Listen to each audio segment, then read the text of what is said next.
లేచి నుంచి రాత్రి పడుకునేంత వరకు వాళ్ళు పెట్టే సమావేశాలు కానీ వాళ్ళు పెట్టే ప్రెస్ మీట్లు కానీ వాళ్ళు ఎక్కడికైనా పోయి మాట్లాడే సందర్భంలో కానీ ఈ ప్రభుత్వం పైన అబద్ధాల పురాణం వల్ల వేస్తూ బతుకుతూ ఉన్నారు. అది స్పష్టంగా కనబడుతూ ఉంది. ఇవాళ కాంగ్రెస్ పార్టీ అంటేనే తెలంగాణలో ప్రాజెక్టులకు అడ్డం, తెలంగాణ ప్రాజెక్టులు కట్టొద్దంటూ కంకణం కట్టుకొని ముందుకు పోతున్నటువంటి పార్టీ కాంగ్రెస్ పార్టీ అనే భావన తెలంగాణ రైతుల్లో, తెలంగాణ ప్రజల్లో చాలా స్పష్టంగా వచ్చింది. మేమంతా కూడా గ్రామాల్లో ప్రజాప్రతినిధులు తిరుగుతూ ఉంటే ప్రజలంతా చెప్తా ఉన్నారు, ఇక ఆ కాంగ్రెస్ పార్టీ పని అయిపోయింది తెలంగాణలో, బిడ్డ మీరు గట్టిగా ఉండండి, మీరు గట్టిగా కష్టపడండి, ప్రాజెక్టులు కట్టండి, కృష్ణా గోదావరి నదుల నీళ్లు తెలంగాణ బీడు భూములకు మలపండి, మీ వెనక కేసీఆర్ గారి వెనక మేముంటాం, కాంగ్రెస్ వాళ్ళ సంగతి మేము చూసుకుంటామని చెప్పి ప్రజలు రైతులు మాకు చెప్తా ఉన్నారు. అంటే ఇవాళ ప్రజలకు స్పష్టత వచ్చింది కానీ కాంగ్రెస్ పార్టీకి స్పష్టత వస్తలేదు. ఈ సమయంలో మీరు మల్లన్న సాగర్ ప్రాజెక్టుకు అడ్డం పడడం ద్వారా ఏదో ఈ ప్రభుత్వాన్ని ఇబ్బందుల్లో నెడతామని మీరు అనుకుంటున్నారు. డెఫినెట్గా మీ కాంగ్రెస్ పార్టీ ఆటలు సాగవు. ఖచ్చితంగా మీరు ఎన్ని డ్రామాలు చేసినా ఆ ప్రాజెక్టు కట్టి తీరుతాం.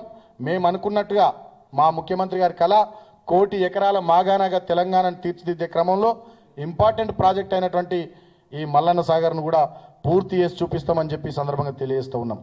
ప్రతి సందర్భంలో వలవేయడం ద్వారా, మాట్లాడడం ద్వారా తెలంగాణ ప్రజల్ని నమ్మించవచ్చు అనేటటువంటి ఒక మాయలో ఉన్నారు.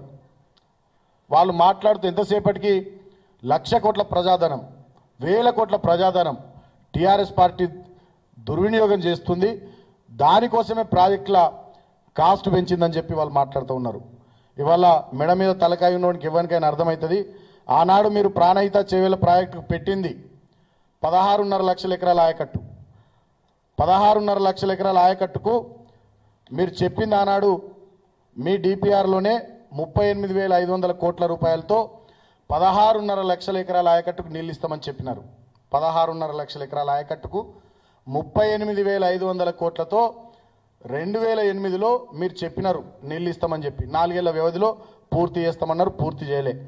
మరి వాళ్ళ తెలంగాణ ప్రభుత్వం వచ్చిన తర్వాత కాళేశ్వరం ప్రాజెక్టును ప్రాణహిత చేవెలను రీడిజైన్ చేసి కాళేశ్వరం ప్రాజెక్టుగా దాన్ని మార్చిన తర్వాత దాదాపు 36 లక్షల నుంచి దాని పైచిలకు 40 లక్షల వరకు వీలుని బట్టి అడ్జస్ట్ చేసి నీళ్ళు ఇవ్వాలనేటటువంటి ఆలోచనతో ఆ ప్రాజెక్టును అంతా కూడా రీడిజైన్ చేసినాం. సో దాంట్లో భాగంగా లక్షల ఎకరాల ఆయకట్టు పెరిగింది. 16.5 లక్షల నుంచి 36 నుంచి 40 లక్షల ఎకరాల మధ్య ఆయకట్టు వచ్చింది. గతంలో మీరు 11.43 టీఎంసీలకు రిజర్వాయర్ కెపాసిటీ పెట్టిన, రిజర్వాయర్స్ కెపాసిటీ ప్రాణహిత చేవెలలో మేము దాన్ని 144 టీఎంసీల కెపాసిటీకి దాన్ని మార్చినాం. నేను ఒక 2-3 ఉదాహరణలు దీంట్లో చదివి వినిపిస్తా. గతంలో మీరు మల్లన్న సాగర్ కెపాసిటీ ప్రాణహిత చేవెలలో 1.5 టీఎంసీలు పెట్టినారు. ఇప్పుడు దీంట్లో మేము 50 టీఎంసీలు పెట్టినాం.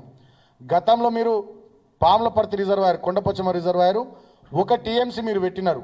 ఇప్పుడు దాన్ని మేము 7 టీఎంసీలకు చేసినాం. గతంలో మీరు మల్కపేట రిజర్వాయరు 0.35 టీఎంసీ పెడితే మేము దాన్ని 3 టీఎంసీలు చేసినాం. గతంలో మీరు అనంతగిరి రిజర్వాయర్ 1.7 టీఎంసీలు పెడితే ఇవాళ మేము 3.50 టీఎంసీలు పెట్టినాం. మీరు గతంలో ఇమాంబాద్ రిజర్వాయర్ 1.5 టీఎంసీలు పెడితే ఇవాళ మేము దాన్ని 3 టీఎంసీలు పెట్టినాం. ఇట్లా చెప్పుకుంటూ పోతే గతంలో మీరు గంధమల్ల రిజర్వాయరు పెట్టలే, ఇవాళ మేము దాన్ని 9.8 టీఎంసీలతో పెట్టినాం. అంటే ఇట్లా చెప్పుకుంటూ పోతే రిజర్వాయర్స్ స్టోరేజ్ కెపాసిటీ పెరిగింది, లక్షలాది ఎకరాల ఆయకట్టు పెరిగింది. అంతేకాకుండా 2008లో ఎస్ఎస్ఆర్ రేట్లు ఇవాళ 2016 ఎస్ఎస్ఆర్ రేట్లు. అదేవిధంగా గతంలో ల్యాండ్ అక్విజిషన్కు 2008లో పర్ ఎకర్ 60,000 అయితే ఇవాళ ల్యాండ్ అక్విజిషన్కు పర్ ఎకర్ 5.85 లక్షల నుంచి 6 లక్షల పైచీలకు ఇవాళ ల్యాండ్ అక్విజిషన్ అవుతుంది. మీ లడ్డూలు కన్నా మా బందర్ లడ్డూలు చాలా బాగుంటాయి కదా, మన కాకినాడ తాపేశ్వరం కాజాలు ఇంకా బాగుంటాయి కదా. సుమారు 2,25,000 కోట్లు ప్రాజెక్టులు కొన్ని మంజూరైనవి, కొన్ని సూత్రప్రాయంగా అంగీకారం తెలిపారు, కొన్ని ప్రారంభమైనవి, కొన్ని పైప్ లైన్లో ఉన్నాయి. ఇది వాస్తవమైన పరిస్థితి.